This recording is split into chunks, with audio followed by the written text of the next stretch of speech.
the first view, the new Sony Xperia Z Ultra looks like a regular Android phone from Sony.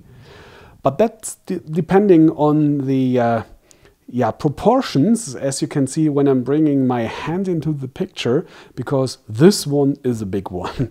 Really, it's 6.5 inches.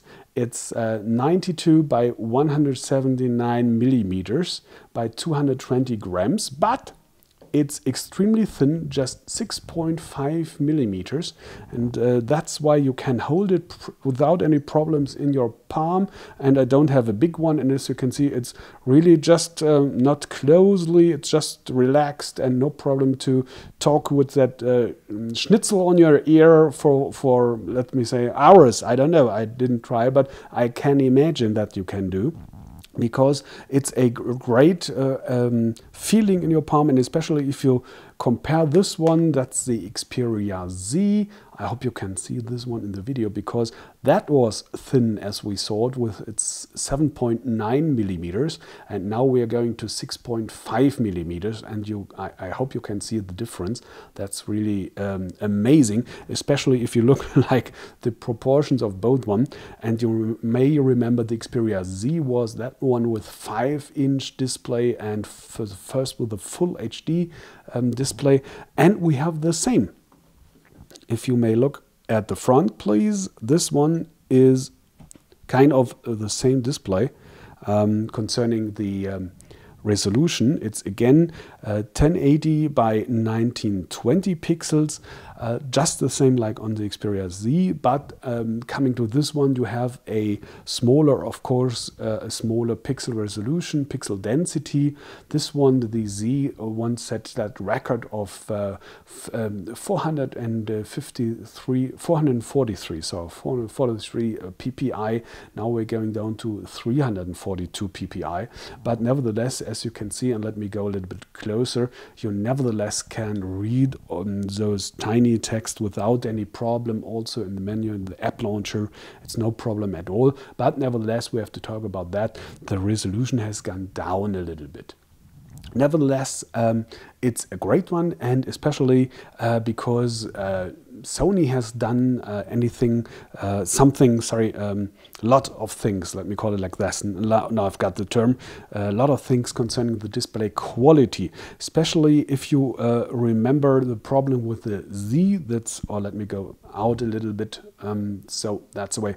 The Z once had that problem, as you may remember. It's not a viewing angle stable like normal, because as soon as you have a wider viewing angle, the colors and the contrasts are going down extremely. So it really looks like a gray and milky surface, and it was not just that big fun to look at it if you do not look straight down to this one. And if you compare the Xperia Z Ultra to this, and I'm trying to have the same viewing angle on both, I hope you can see that this problem has gone. It's not the same on the Ultra, so you have that only minor typical shifts of colors and contrast, but not at all in that size factor from the Z at this time. So you have a great picture or image on the Ultra, even looking from wider viewing angles. That's coming from three different features. The first one is called Triluminos. You may know from Sony TVs, and this is LCD and is all LCD on Sony smartphones. And the Ultra is LCD too, but that means that you have a backside illumination. Normally this is done with white LEDs, but in case of Triluminos you have blue LEDs. They are covered with some chemical things to break up into the three ground color, basic colors. That's green, blue, and red. And especially the LCD subpixels are green, blue, and red. So you can have with that pure white, you can reach those subpixels in the same level. So that shall produce more natural colors and more color tones in between, so a more vivid picture. I can't see anything with this one, I mean any differences with this photo over here, and it's not the time and place to do great or long comparisons, but nevertheless it sounds great, and we have to wait for the final product to test that, but it really seems to be great. The second one, it's called Optic Contrast, and this shall produce higher contrast by reducing the reflections. Well, I find the surface reflecting as well as on the Z. I don't see any difference, but we have not a normal situation here with all those lamps around me, so let's wait for this one too. And the last one that's interesting, it's called X-Reality for smartphones. X-Reality you might know from your Sony TV set, because this one is comparing not only pixel by pixel and optimizing this pixel by pixel, but comparing the whole picture, analyzing it, and so on this the software knows, all right, this is a face, this is landscape, here we have movement or whatever. And to know this one, you can kind of intelligent optimization of that picture, so that the faces have a more natural color tone and on the skin tone, and landscapes with great vivid colors and whatever. So this sounds interesting, and this is becoming possible because you can imagine that this needs a lot of analyzing and computing power. This is possible because we're talking about a brand new CPU. It's the Snapdragon 800. As far as I know, it's a first device it's built into, because we just had that Snapdragon 600 at the moment, and this one was great already. So I can't wait to do benchmarks, but this is not the right place because we have beta hardware, beta software, so benchmark doesn't say anything. But I hope so that the final product will go up through the ceiling with 4 cores, 2.3 gigahertz, 2 gigabyte RAM. So that's a real rendering machine. And as you can see, that's the advantage, because this is a real, smartlet, phablet, tablet, phablet, whatever combination of tablet and smartphone, especially because you don't need any app to use it in landscape format, even the home screens and the app launcher, the menu, as you can see. So this is the out-of-the-box usage. So surface, you know, from Sony and everything the same, but nevertheless that landscape mode is new, and that's the most natural thing you can use a smartphone, I guess, because our eyes are watching in landscape, and we have gone from 4 to 3 TVs to 16 to 9 by 9 TVs, not without a reason. So this is because that's the natural way, and especially if you hold it in your palm like this one, you can, we can open that keyboard right here. So you can almost that typing system. I'm not familiar with that 10 fingers, but if I could, I guess, on that screen. Or let's see this one in the this format. Okay, here we go. This is, and especially if you compare to my finger, and it's not a small one, I guess, it's no problem at all to get your buttons without any problem. And of course, we have that swipe, kind of swipe software where you know, this one, so that's in addition, but I guess you don't need it anymore because the buttons are this big. On the other hand, we have 8 megapixels camera on the Z. Let's go like this. We have had a 13 megapixels camera, so that's a little difference, but nevertheless videos are still shot in full HD. But now we come to the memory. First, we have there on this one, this is a slot for micro SIM and micro SD card, officially up to 64 gigabyte. So you can expand the memory without any problem. And that was the same on the Z, like this one.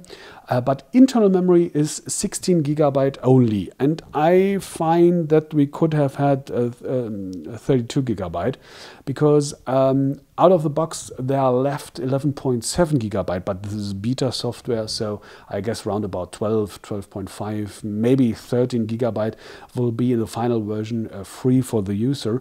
And as you might know, beginning from Android 4, and this is Android 4.2.2, so newest version, and beginning from Android 4, you can't move apps to the SD card anymore without rooting your device. Unless you have a Samsung Galaxy S4, you might have heard that there is an update available right now where you can again move your apps to the SD card without rooting the device. So we see that it is possible if the manufacturer is taking care of that. So let's hope that Sony and other manufacturers will do again the same, but at the moment you don't have the chance to move your apps to the SD card, so you have to stay with your 12 internal gigabyte of memory. So you have to think if this one is enough for all your apps, for dates, your messages, whatever. You can move only to the SD card your multimedia data, Word docs, PDFs and whatever, and that's the biggest ones, of course, but nevertheless you have to take care of that. So I guess, and the price Sony hasn't announced yet, but I guess it won't be the cheapest device in the world, so I guess 32 gigabyte would have been better, but all right. It has LTE and everything, of course, NFC, what you wish to, so we don't have to talk about features, I guess, but nevertheless, we have to talk about the capacity of the battery. Again, we have that, first it's IP55/57, so resistant to dust and water again, like the Z, of course, but again, it's a fixed battery built in, you can't remove it. And here we go, it just has 3000 milliampere hours. Compared to the to this one, to the Z, it's 2330 milliampere hours. So the ratio between battery size and display size is better, way better on the Z. It's around about 4% below the average of all smartphones at the moment. And here we are below 26% below the average concerning the ratio of battery size and display size. And if we compare then the Xperia Z to this one, then that's the Huawei Ascent Mate. And of course we can, oops, plug it on. Yep, here we go. And sorry for that. So here we go. That's the, at the moment it was the smartphone with the biggest display, 6.1 inches, and now the Sony Xperia Z Ultra is the biggest with 6.4 gigabyte, 6.4 inch display size, diagonal. So this one was the biggest, and as you can see, it's yeah, especially concerning the size and everything, but it's way bigger. It's around about 9.6 millimeters in the average. It's a little bit less on the edges, a little bit more in the middle. But if you compare those, or let me go like this one, you'll see the difference. You know what I'm talking about. Don't start talking about design. That's a matter of taste, so that's not what I want to talk about, but that 4050 milliampere hours battery inside has a way better ratio than this one. Again, 12% above average, 26% below average. So this could be a real problem on the Z Ultra. The small battery concerned to the big screen, but on the other hand we have that I guess the contact for docking stations or whatever. I haven't seen them yet, but at the moment I can guess that you have to plug in that somewhere. So you have to, if you're really using the Ultra as a working device, the one that it really is as a smart lid, so I guess you have to refill your battery during the day, because that could get a real problem. I hope this is enough for the first impressions of the Sony Xperia Z Ultra. It's coming in the third quarter this year, coming to Europe too, and prices aren't yet be announced, so let's wait for this one. This will be, I guess, very interesting. All right, thanks for watching. I hope to see you back soon, and take care.